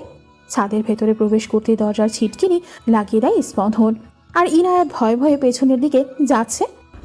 এখন বল, কি যেন বলছিলি তুই? আমি বল এখন। ইনায়াত হালকা গলা ভিজিয়ে বলে। আসলে বলছিলাম কি স্পন্দন ভাই, আপনি আমায় হঠাৎ বিয়ে করতে যাচ্ছেন কেন? আর আপনি তো আমায় ভালো। পুরো কথা শেষ করার আগে স্পন্দন ইনায়াতের বাহুজোড়া ধরে বলে। কি বললি? আবার বল। আমি তোকে কেন বিয়ে করছি? Because I love you, damn it. স্পন্দনের বলা বাক্য বারংবার কানে বাজছে ইনায়াতের। এখনো থম মেরে সেখানে দাঁড়িয়ে আছে। কি বললো তাকে স্পন্দন? বলুন মা, কবুল। কাজী সাহেবের কথায় মিশ্র অনুভূতিরা এসে জড়ো হয় ইনায়াতের মনে। বিয়ে, দুই অক্ষরের শব্দটার মাঝে লুকিয়ে আছে হাজারো প্রতিশ্রুতি। কবুল বলা আর কাবিননামায় স্বাক্ষর করার মাধ্যমে দুটি আত্মা বিয়ে নামক পবিত্র বন্ধনে আবদ্ধ হয়। আর শুরু হয় নতুন করে পথ চলা। সূচনা ঘটে জীবনের নতুন আরেকটি অধ্যায়ের। লজ্জা মাখা মুখ নিয়ে মাথা নিচু করে বলে ওঠে কবুল। সাথে সাথে সবাই আলহামদুলিল্লাহ বলে ওঠে। খুব ঘটা করে পরিবারের মধ্যে আর দু একজন ফ্রেন্ড নিয়ে ইনায়াত আর স্পন্দনের বিয়েটা সম্পন্ন হলো। ভাবতেই অবাক লাগছে, এখন থেকে ইনায়াত স্পন্দনের স্ত্রী, তার অর্ধাঙ্গিনী। স্পন্দনের প্রতি সবটুকু অধিকার রয়েছে ইনায়াতের। বাসর ঘরে চুপটি করে বসে আছে ইনায়াত। মনের মধ্যে নানা রকম চিন্তা ঘোরপাক খাচ্ছে, সাথে ভয়ও লাগছে। স্পন্দন কি আজও ধমকাবে নাকি? এটা তো শিওর যে বিয়েটা স্পন্দন কোনো একটা কারণে হুট করেই করেছে। কিন্তু সেই কারণটা কি আদ্র? এদিকে আদ্র একের পর একটা ওয়াইনের বোতল মেঝেতে ছুঁড়ে ফেলছে। লাস্টের একটা বোতল রুমে থাকা বড় আয়নাটাই ছুঁড়ে মারতেই সেটা চুরচুর করে ভেঙে পড়ল। মেঝেতে ছড়িয়ে ছিটিয়ে থাকা আয়নার টুকরোগুলোর মধ্যে আদ্রের হিংস্র চেহারাটা ভেসে উঠছে। না না, এ হতে পারে না। ওই স্পন্দন আবারও আমার প্ল্যান ফ্লপ করে দিল। আর ইনায়েত, তোমাকে তো আমি আমার করে ছাড়বো যে করেই হোক। আর স্পন্দন, তোমার জন্য আমি আমার পাওয়ার হারিয়েছি। তোমার আসল চেহারাটাও আমি সবার সামনে এনে ছাড়বো। রাত প্রায় 1টা বাজে। ঘুমো ঘুমো ভাবে বারবার ঢুলে পড়ছে ইনায়েত।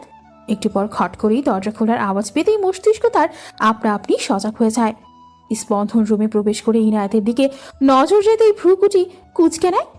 তারপর সামনে যেয়ে বলে, কিরে, তুই এখনো ফ্রেশ না হয়ে এখানে বসে ঘুমে ঢুলছিস কেন? যা, ফ্রেশ হয়ে আয়।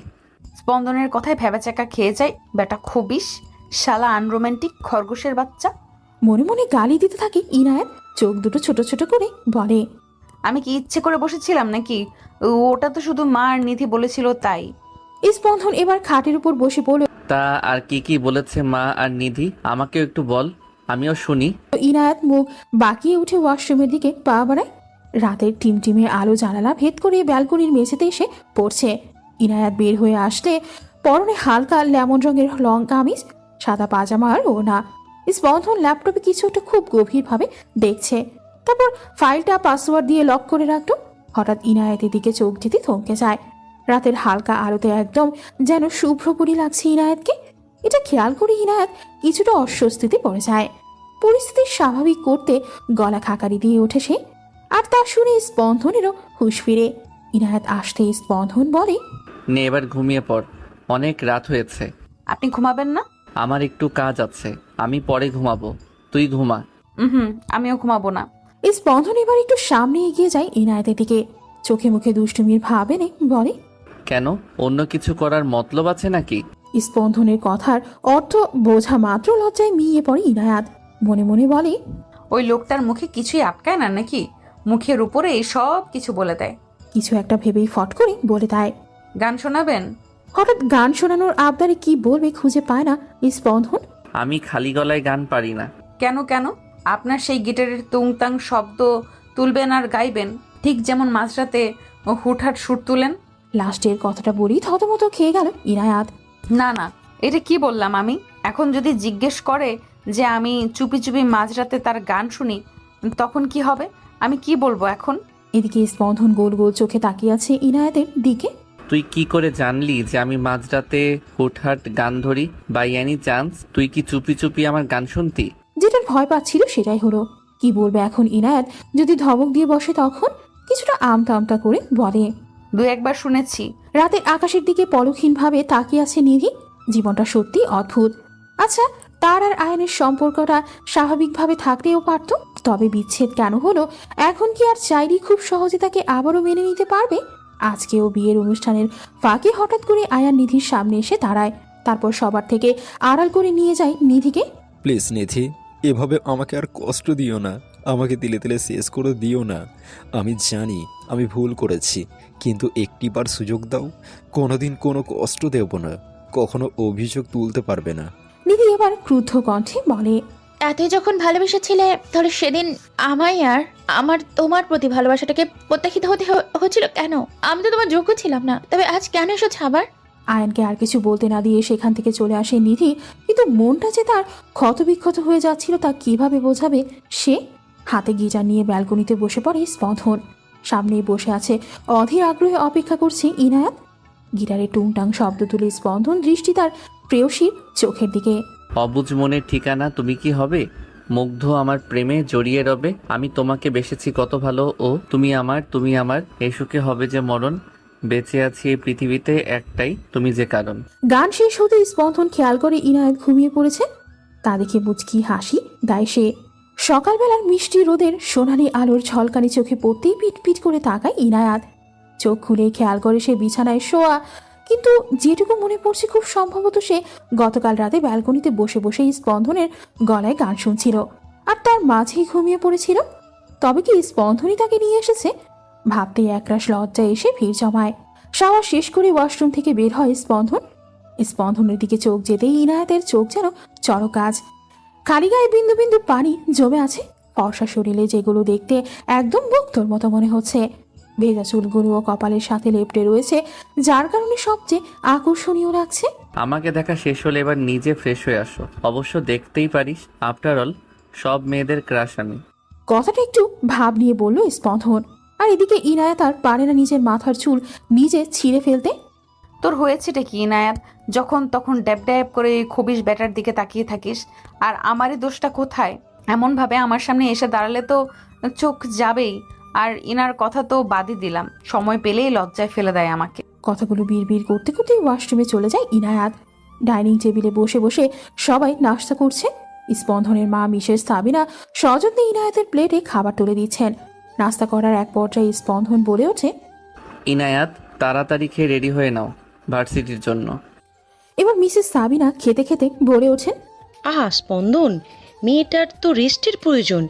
একদিক এত দৌড়ঝাঁপ, এর উপর তো প্রেশার পড়েছে।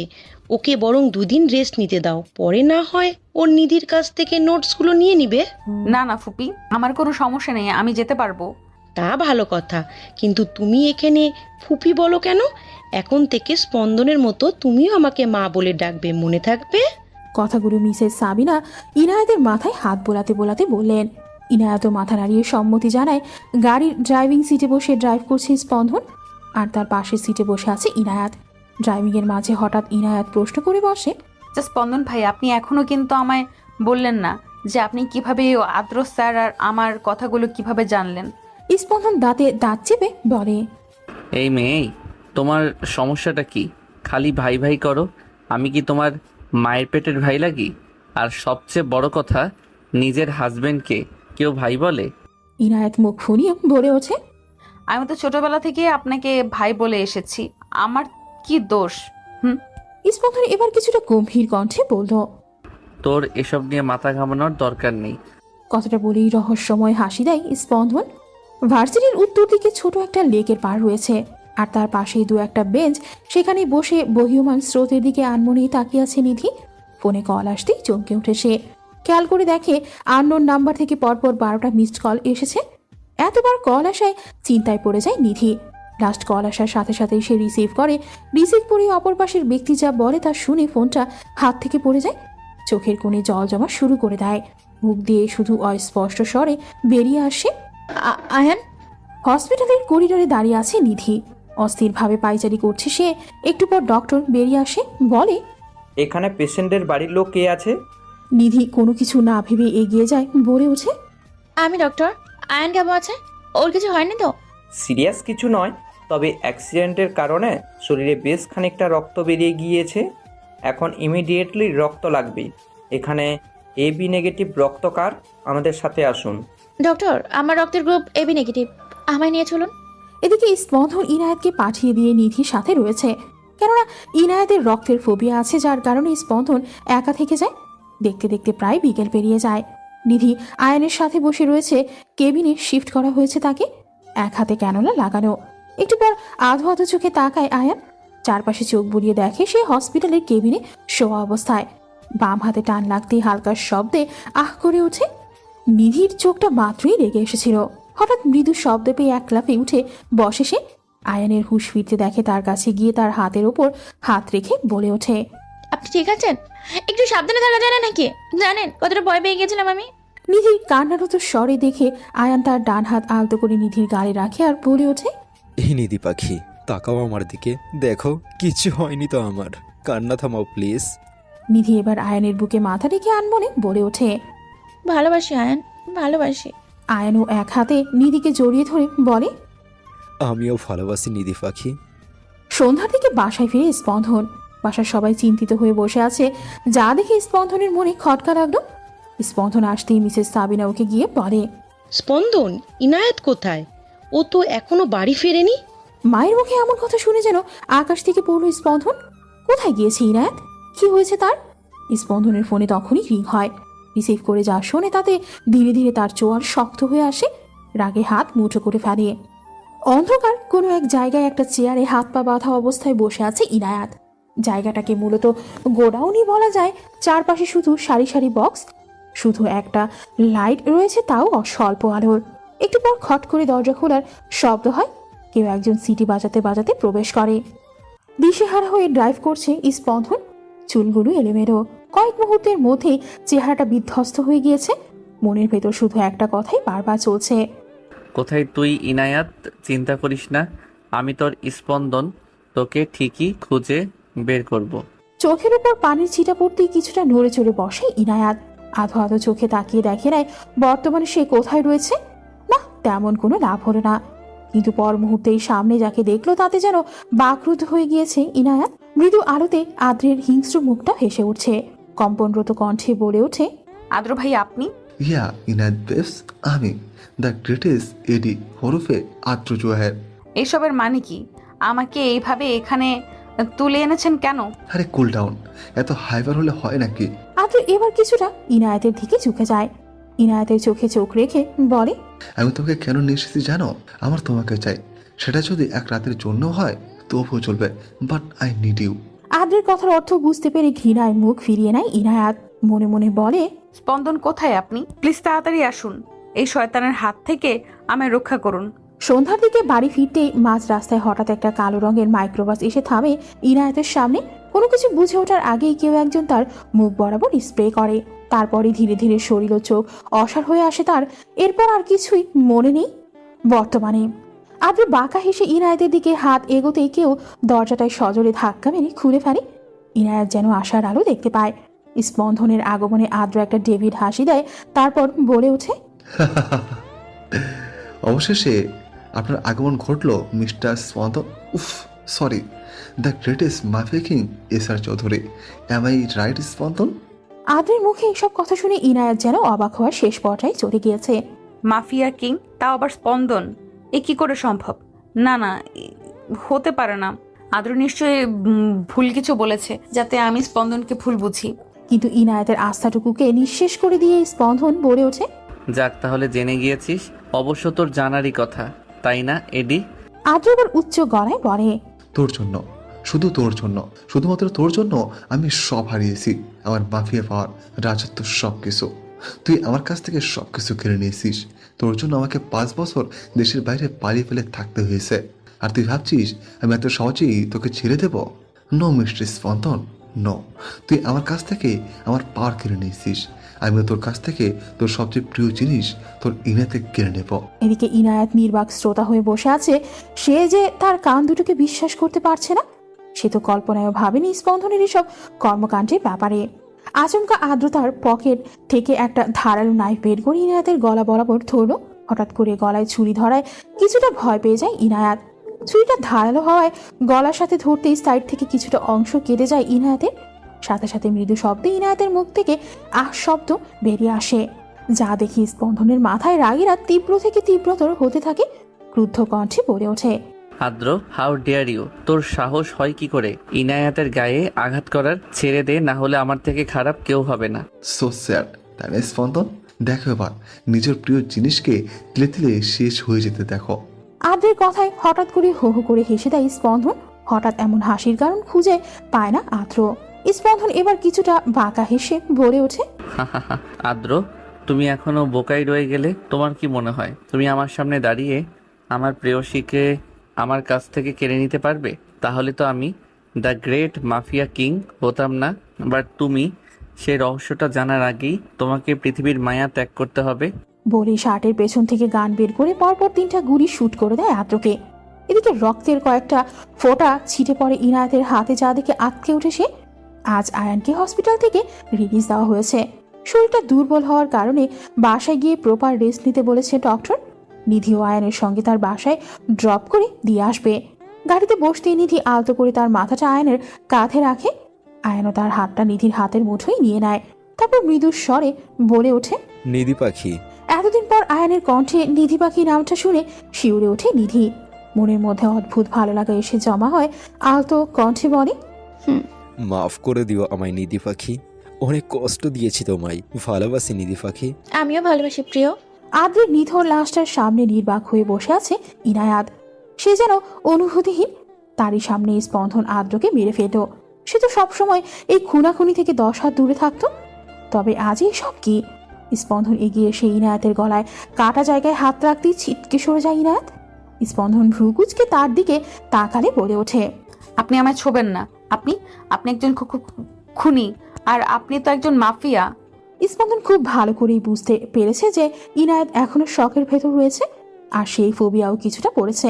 ইনায়াতকে বারবার বোঝানোর পরও সে একই প্রলাপ বারবার বকে চলেছে। এক পর্যায়ে না পেরে স্পন্দন ইনায়াতের ঠোঁট দুটো নিজ দখলে নিয়ে নেয়।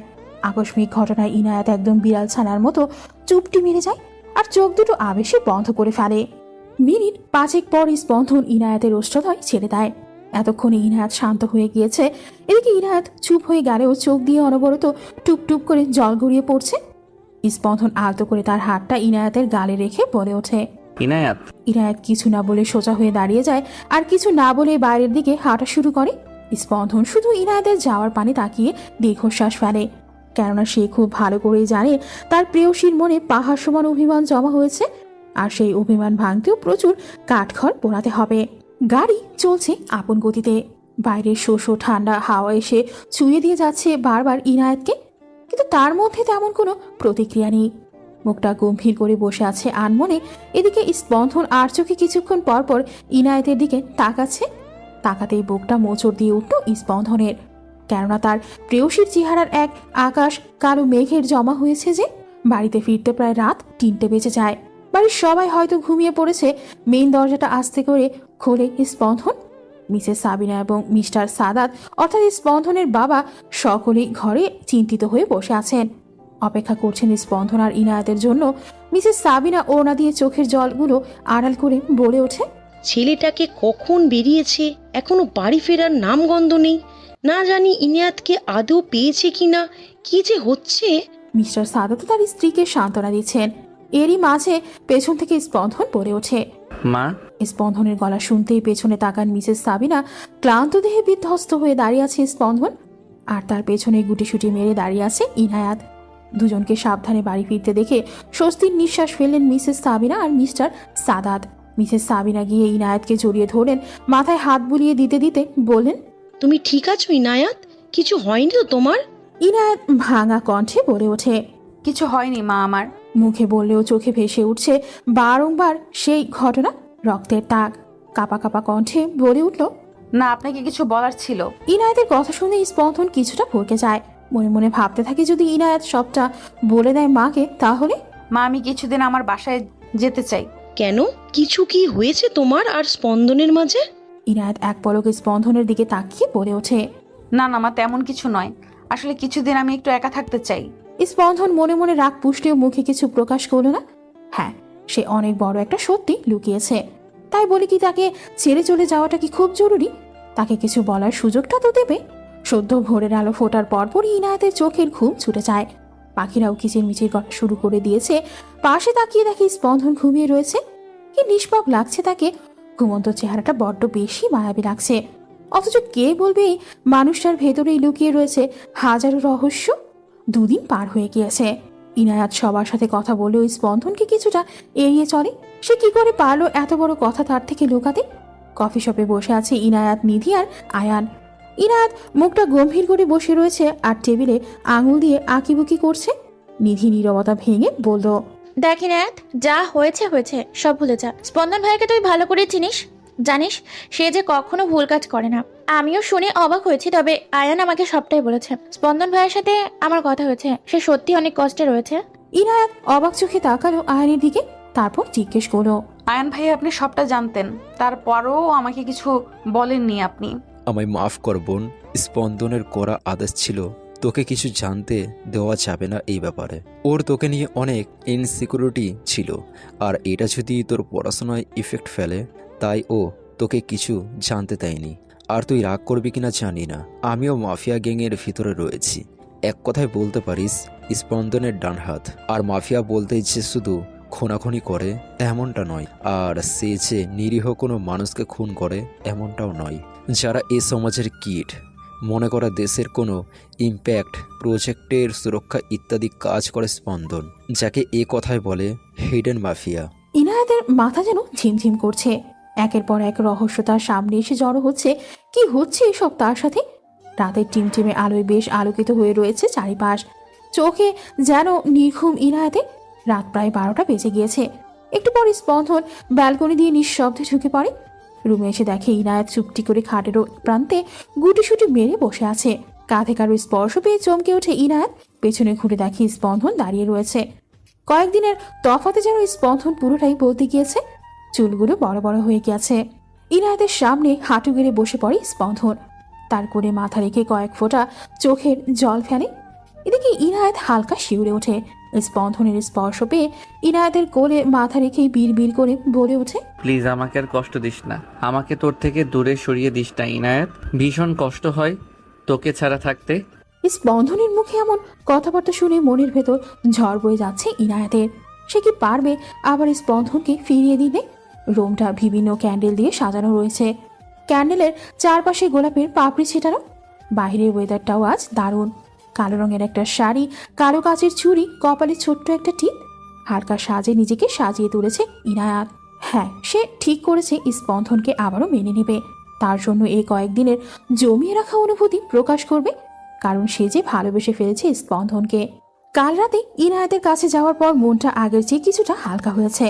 তবে ইনায়াত এখন স্পন্দনের কোনো কথার উত্তর দেয়নি, তার সাথে কথাও বলেনি। তাহলে কি তার প্রেয়সী তাকে কোনোদিনও ক্ষমা করবে না? এইসব কথা ভাবতে ভাবতে স্পন্দন বাসায় প্রবেশ করে। নিজের ঘরটায় কেমন যেন শূন্যতা অনুভব হয়। এখন ইনায়াত নেই বলেই কি এমনটা হয়? রুমের দরজাটা খুলতেই অবাক হয়ে যায় স্পন্দন। অন্ধকার রুমটায় ছোট ছোট ক্যান্ডেল দিয়ে আলোকিত করা। গোলাপ আর বেরি ফুলের সুবাসটাও এসে বারবার তার নাকে বাজছে। কে করেছে এসব? তাহলে কি ইনায়াত ফিরে এসেছে? কথাগুলো আওড়াতেই স্পন্দনের চোখ পড়ে ব্যালকনির দিকে। কালো শাড়ি পরিহিত একটা মেয়ে দাঁড়িয়ে রয়েছে। খোলা লম্বা চুলগুলো বাতাসের সাথে যেন খেলা করছে। রাতের আবছা আলো আর জ্বলন্ত ক্যান্ডেলগুলোর আলোতে ইনায়াতকে যেন একদম স্নিগ্ধ আর আকর্ষণীয় লাগছে। স্পন্দন আনমনে বলে ফেলে, শ্যামাঙ্গিনী। ধীর পায়ে এগিয়ে যায় ইনায়াতের দিকে। কাঁধের উপর কারো চেনা পরিচিত নিঃশ্বাস আসতে পড়ায় শিউরে ওঠে ইনায়াত। স্পন্দন তার হাত দুটো এগিয়ে ইনায়েতের কোমরে রাখে। এদিকে ইনায়েত আবেশে চোখ বন্ধ করে নিঃশ্বাসের শব্দ শুনতে থাকে। স্পন্দন তার ঠোঁট যুগল এগিয়ে নিয়ে যায় ইনায়েতের কানের কাছে, ফিসফিসিয়ে বলে ওঠে, কি আছে এমন তোর মাঝে ইনায়াত? কি এমন মাদকতা যা আমায় বারবার তোর প্রেমে নতুন করে ফেলতে বাধ্য করে? শাড়িতে আজ তোকে বড্ড বেশি মায়াবী লাগছে শ্যামাঙ্গিনী। শ্যামাঙ্গিনী নামটা শুনে ইনায়েতের সর্বাঙ্গে এক অদ্ভুত শিহরণ বয়ে যায়। আজ যে খুব করে পেতে ইচ্ছে করছে ইনায়াত, যেখানে থাকবে না কোনো বাধা, কোনো বারণ, দুজনের মাঝে থাকবে না কোনো দূরত্ব, হব মিলেমিশে দুজন একাকার। দিবে কি সেই অনুমতি মায়াবতী? কথাগুলো শুনে লজ্জায় মাটিতে মিশে যাওয়ার অবস্থায় ইনায়েতের গালগুলো লাল আভা ধারণ করছে। কোনো কিছু না বলেই পেছনে ঘুরে সেও স্পন্দনকে জড়িয়ে ধরে। স্পন্দনও তার উত্তর পেয়ে যায়, তাই সেও মুচকি হেসে ইনায়েতকে কোলে তুলে নেয় আর রুমে প্রবেশ করে। অতঃপর রাত যত গভীর হতে থাকে, ভালোবাসার প্রজাপতি দুটো একসাথে মিশে যেতে থাকে। সকালের আলো চোখে পড়তেই ঘুম ছুটে যায় ইনায়েতের। এতক্ষণ আষ্টে পৃষ্ঠে জড়িয়ে স্পন্দনের বুকে মাথা রেখে ঘুমাচ্ছিল সে। গত রাতের কথা মনে পড়তেই লজ্জায় লাল হয়ে যায় সে। কিছুক্ষণ স্পন্দনের দিকে তাকিয়ে থাকে সে, তারপর তার গালের কোণে থাকা তিলটার উপর আঁকিবুকি করতে থাকে সে। চোখ দুটো বন্ধ রেখে হঠাৎ খপ করে ইনায়েতের হাত ধরে ফেলল স্পন্দন। এতে কিছুটা হক চুকিয়ে যায় ইনায়েত, তারপর মুখ ফুলিয়ে বলে ওঠে, আপনি জেগেছিলেন?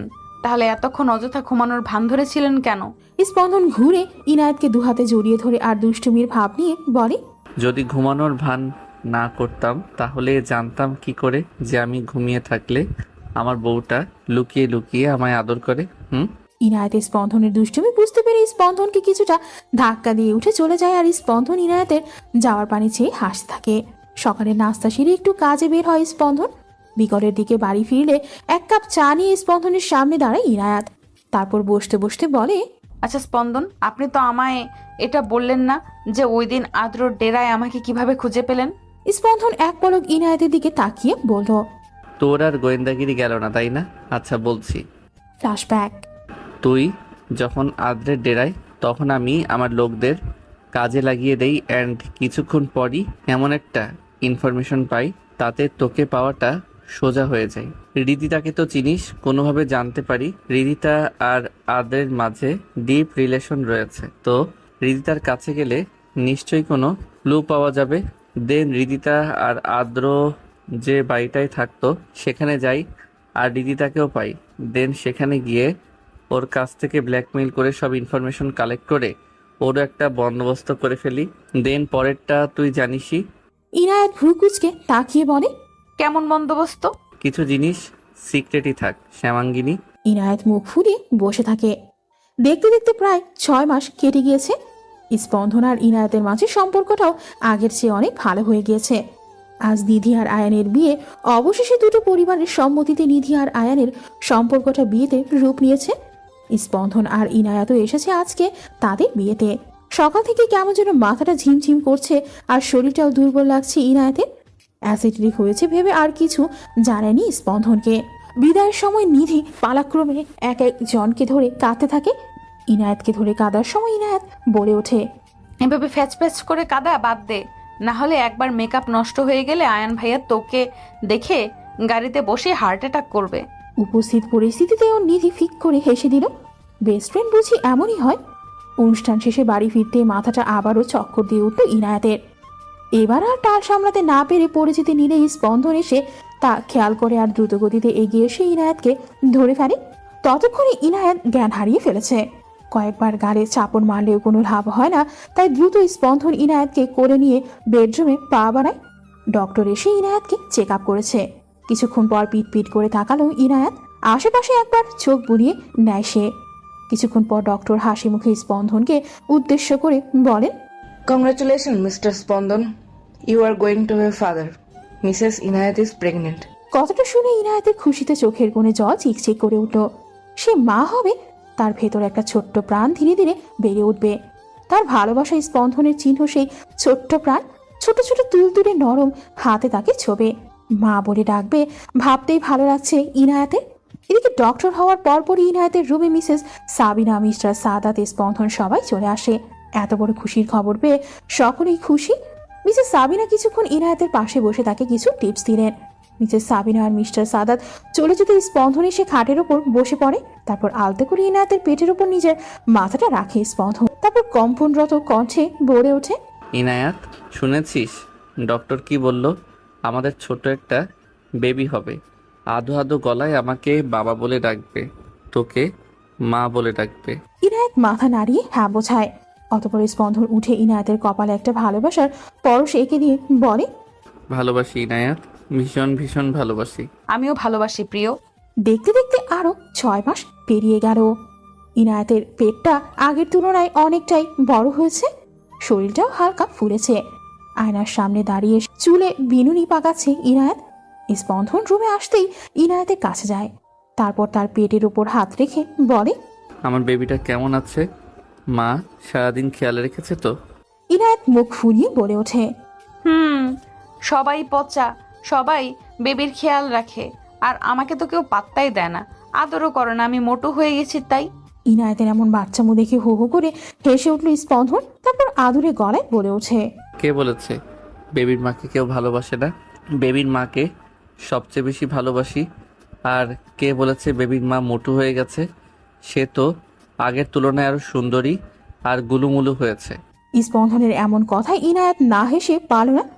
সত্যি জীবনটা বড্ড সুখের, কিন্তু এ সুখে আবার কোনো গ্রহণ লেগে যাবে না তো? গধূলির লাল আভা ছড়িয়ে ছিটিয়ে আছে পশ্চিম আকাশ জুড়ে, সাথে মৃদু শোষো হাওয়া। বিকালটা উপভোগ করেছে ইনায়াত ছাদে দাঁড়িয়ে। তার প্রেগনেন্সির 8 মাস চলছে। আজ কেন যেন ইনায়াতের মনটা আনচান করছে। কিছু কি হবে? আজান দেওয়ার আগেই সে নিচের দিকে পা বাড়ায়। মাছের সিঁড়িটায় আসতেই আচমকা বাম পা পিষ্টে যায়, সাথে সাথে গড়িয়ে পড়ে সিঁড়ি জুড়ে সে। এই বুঝি জীবন শেষ। হসপিটালের অপারেশন থিয়েটারের সামনে নির্বাক হয়ে দাঁড়িয়ে রয়েছে স্পন্দন। কি থেকে কি হয়ে গেল, কাঁদতে কাঁদতে চোখের অবস্থা যেন বেহাল। তখন সন্ধ্যার আগে বাড়ি ফিরে স্পন্দন মায়ের কাছে জিজ্ঞেস করতে সে জানায় ইনায়াত ছাদে। তখনই মনের ভেতর কেমন যেন খটকা লাগে স্পন্দনের। সে এক মুহূর্ত দেরি না করে পা বাড়ায় ছাদের দিকে। মাছ সিঁড়িতে যেতেই আটকে উঠে সে। ইনায়াতের রক্তাক্ত শরীরটা সিঁথির এক প্রান্তে পড়ে আছে। এক মুহূর্তের জন্য যেন স্পন্দনের পুরো দুনিয়াটাই থমকে গিয়েছে। সে দৌড়ে ইনায়াতের কাছে যায় আর তার গালে হাত বুলিয়ে বলতে থাকে, এই ইনায়াত, কি হয়েছে তোর? প্লিজ চোখ খুলে রাখ, আমি এক্ষুনি তোকে হসপিটালে নিয়ে যাচ্ছি, প্লিজ ধৈর্য ধর। ইনায়াত শুধু আলতো কণ্ঠে বলে, আমার বাচ্চা। স্পন্দন আর দেরি না করে ইনায়াতকে হসপিটালে নিয়ে আসে। সাথে ইনায়াত আর স্পন্দনের পুরো পরিবারও চলে আসে। ইনায়াতকে স্ট্রেচারে করে নিয়ে যাওয়ার সময় ইনায়াতের হাত স্পন্দন শক্ত করে ধরে রেখেছিল। ইনায়াত শুধু একটাই প্রলাপ বকে চলেছে, স্পন্দন প্লিজ, আমার বাচ্চাটার কিছু যাতে না হয়। আমার কিছু হয়ে গেলে বাচ্চাটা দেখে রেখো প্লিজ। কিচ্ছু হবে না তোর আর আমাদের বাচ্চার, কিচ্ছু হবে না, সব ঠিক হয়ে যাবে, একটু ধৈর্য ধর। বর্তমানে প্রায় 3.5 ঘন্টা পর ডক্টর ওটি থেকে বেরিয়ে আসে। ডক্টরের মুখটা দেখে ভয় পেয়ে যায় স্পন্দন, কেননা সে গম্ভীর মুখে বেরিয়ে এসেছে।